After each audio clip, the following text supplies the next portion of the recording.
Have you ever been rendering and it just stops and you don't know why? Well, that's what I want to talk about in this video. You see, there are certain things that once they occur, the renderer knows to then stop rendering. Without those, it would just continue on forever. And those things can be found under the progressive rendering group in the render settings pane. The ones that you need to worry about are max samples, max time, and rendering converged ratio.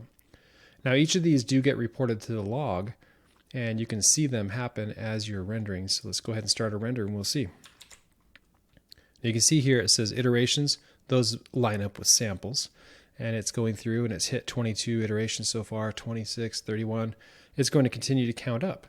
And it will go until it hits 5,000 samples because that's the default value.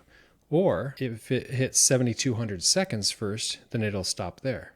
Or if it hits 95% of the convergence ratio, then it'll stop there.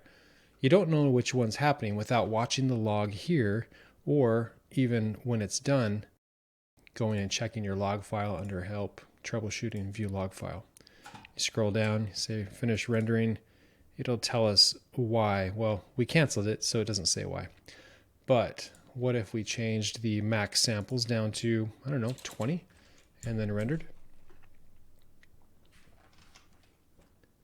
You can see here the iterations are going to 20 and then it stops. And if I go to Help, Log File, scroll down, it says right above Finish Rendering, it'll say maximum number of samples reached.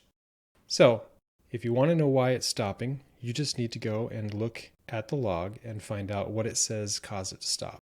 And if you find that you don't like how the renders turned out, it's not done yet, and it tells you that that happened, in this case, hit the max samples, well, now I know I can increase my max samples, and now that won't be what causes it to stop. Now it might be that it'll hit the convergence ratio, or it'll hit the max time, or it might even be that I don't set the samples up high enough and it hits that. But at least now you know how to figure out which one it is, and you can increase that so that you can have more control over when your render stops.